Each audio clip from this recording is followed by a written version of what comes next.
جو لوگ اللہ پر ایمان لائیں، کہیں کہ ہمارا رب اللہ ہے، پھر اس پر جم جائیں، ان پر فرشتوں کا نزول ہوتا ہے۔ نہ کوئی غم کرو نہ خوف، خوشیاں مناؤ جنت کی جس کا تم سے وعدہ کیا گیا تھا۔ اللہ کی ربوبیت پر اطمینان جب انسان کو ہو جاتا، میرا رب اللہ ہے، ربی اللہ، انسان کے لیے نہ کوئی کھٹکا، نہ کوئی خطرہ، نہ کوئی خوف، نہ کوئی حزن۔ جو کچھ ہو رہا ہے کس کے اذن سے ہو رہا ہے؟ اللہ کے اذن سے۔ اللہ کے اذن کے بغیر پتہ تک نہیں ہلتا۔ یہ کوئی اندھا بہرا مادہ نہیں ہے جس سے مجھے کوئی خوف ہو۔ اندھا بھینسا چلا آ رہا ہو، اس سے تو ڈرنے کا ہر انسان کو ڈرنا چاہیے، نہ معلوم کس کو ٹکر مار دے۔ لیکن نہیں، اس کائنات کو چلانے والا ایک سمیع و بصیر خدا ہے، وہ جو میرا دوست ہے، میرا ولی ہے۔ اللہ ولی الذین آمنوا یخرجہم من الظلمات الی النور۔ اللہ اہل ایمان کا ولی ہے، ساتھی ہے، پشت پناہ ہے، مددگار ہے، حمایتی ہے۔ بتائیے جسے یقین ہو جائے کہ اللہ میرا مددگار، اللہ میرا محافظ، اللہ میرا پشت پناہ، اللہ میرا حمایتی، اس کے لیے کوئی خوف ہوگا؟ اس سے کوئی ڈر ہوگا؟ میں مثال دیا کرتا ہوں ایک بہت سادہ، پنجاب کے دیہات کی۔ تو بڑا چودھری ہے اور کوئی غریب کسان ہے۔ اس غریب کسان کے جانوروں کو ہر وقت اندیشہ ہوگا چوری کا، کوئی میری بھینس کھول کر نہ لے جائے، کوئی میرا بیل کھول کر نہ لے جائے۔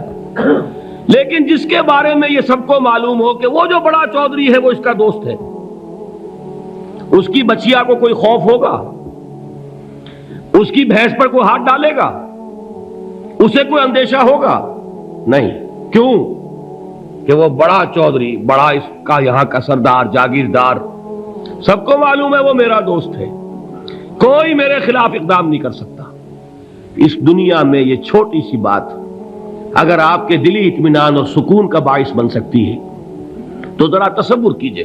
میں لفظ تصور استعمال کروں گا صرف اس لیے کہ اس کا ہم جس کو کہتے ہیں ادراک اور شعور کر نہیں سکتے، اگر کے ساتھ کر سکتے۔ اگر یقین ہو کہ اللہ میرا مددگار اور یقین ہو کہ اللہ ہر آن میرے ساتھ ہے، پھر کوئی خوف؟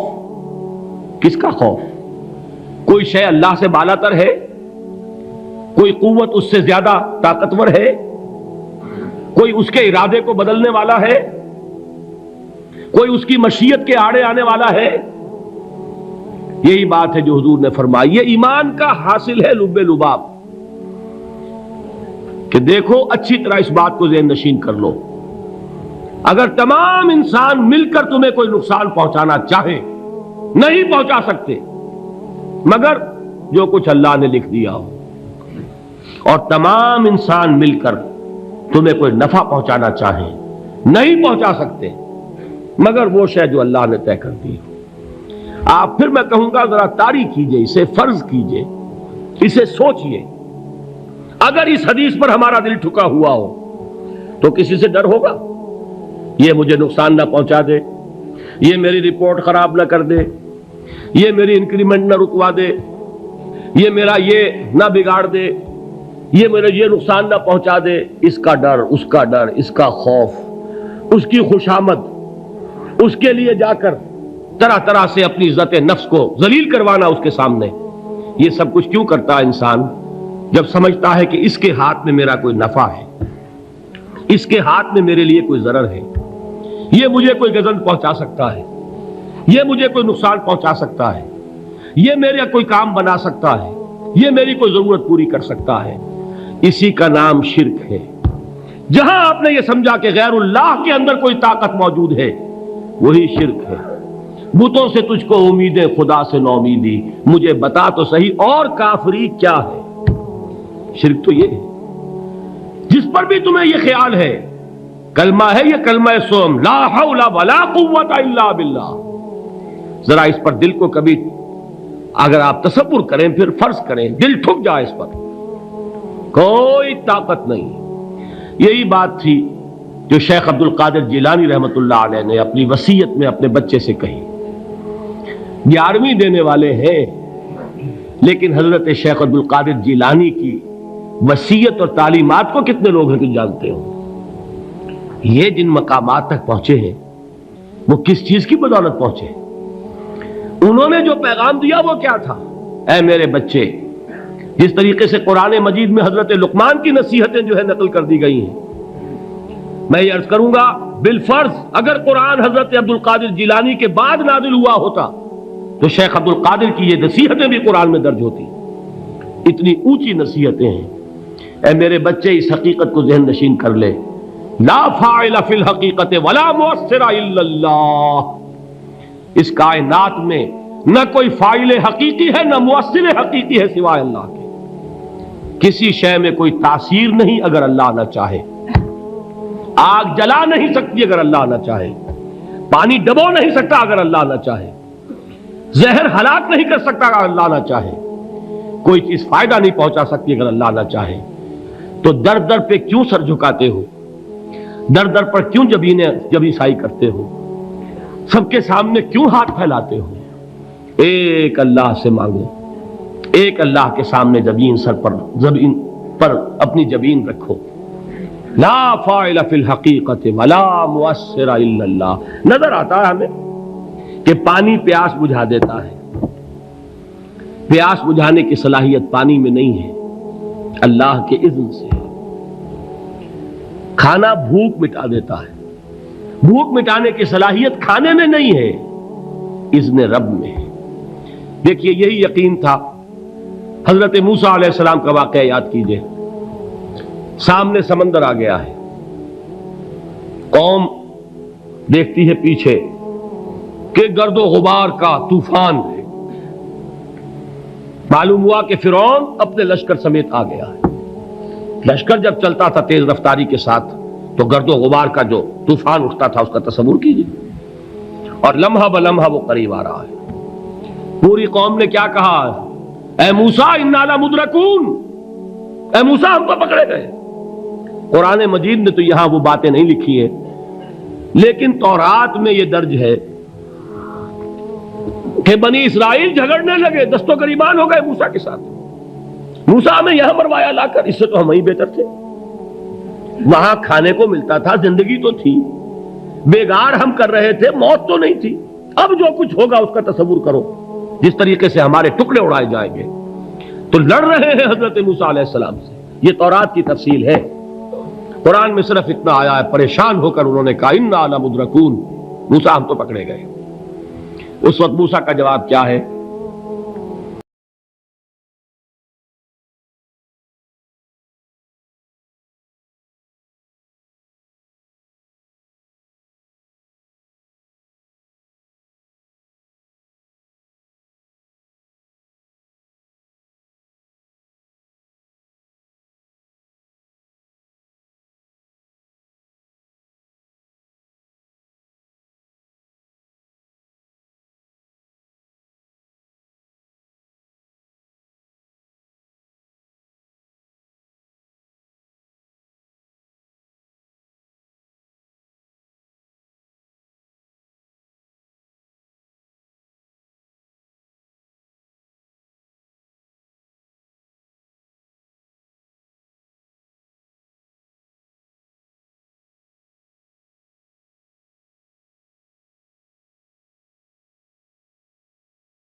عالم برزخ اور عالم آخرہ، اس کے بارے میں جو کچھ قرآن اور صحیح حدیث میں آیا اس کو ماننا چاہیے.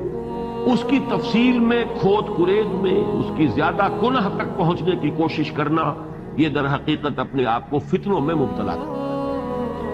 وہ عالم ہے جس کو ہم یہاں نہیں سمجھ سکتے. ایک دوسرا عالم ہے، اس کے نوامیس مختلف ہیں، اس کے قوانین مختلف ہیں. یہاں کی آگ جلا دیتی ہے، پھر وہ کھال جو ہے دوبارہ نہیں آتی، وہاں پر آگ جلائے گی اور کھال دوبارہ آ جائے گی. یہاں کی آگ میں آدمی پڑتا ہے مر جاتا ہے، وہاں کی وہ آگ جو ہے وہ مارے گی نہیں. ثم لا يموت فيها ولا يحيا، ایسی حالت میں رہے گا کہ نہ زندوں میں ہوگا نہ مردوں میں ہوگا. تو ان کیفیات کو ہمیں اجمالاً جو کچھ آیا ہے قرآن میں صحیح احادیث میں اس کو ماننا ہے. باقی ان کی تفاصیل میں جانا یہ در حقیقت فتنے کو دعوت دینا ہے، اپنے آپ کو فتنے میں مبتلا کرنا ہے، اپنے پاؤں پر خود کلہاڑی مارنے کے مترادف ہے. سورہ آل عمران کے شروع میں جو مضمون آیا ہے کہ اس قرآن میں دو طرح کی آیات ہیں، آیات محکمات، آیات متشابہات.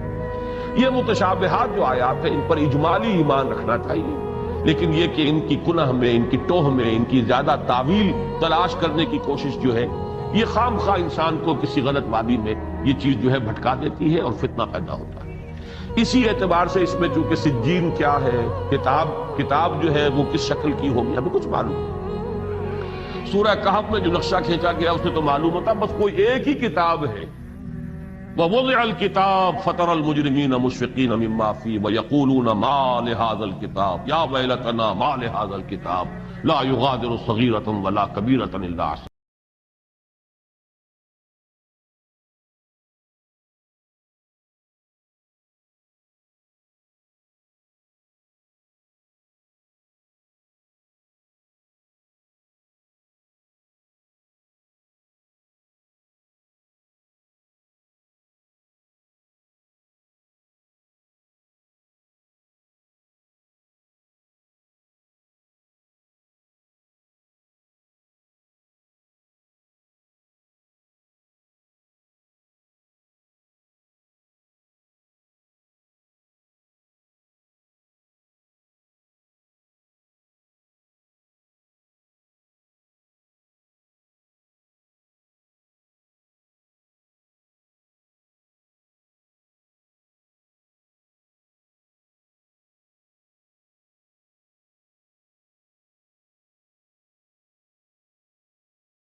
سودا نہ کریں گے، بے حرمتی پہ اس کی نہ خاموش رہیں گے، بے حرمتی پہ اس کی نہ خاموش رہیں گے۔ مومن کا دل و جان ہے قرآن مقدس، مومن کا دل و جان ہے قرآن مقدس۔ مومن کا ہے ایمان، ایمان رہے گا، مومن کا ہے ایمان، ایمان رہے گا۔ قرآن تھا، قرآن ہے، قرآن رہے گا۔ کیا دل سے نکالے گا تو قرآن کی محبت، کیا دل سے نکالے گا تو قرآن کی محبت۔ بچے ہمارے کرتے ہیں قرآن کی تلاوت، بچے ہمارے کرتے ہیں قرآن کی تلاوت۔ ہر چہرے کی مسکان ہے قرآن مقدس، ہر چہرے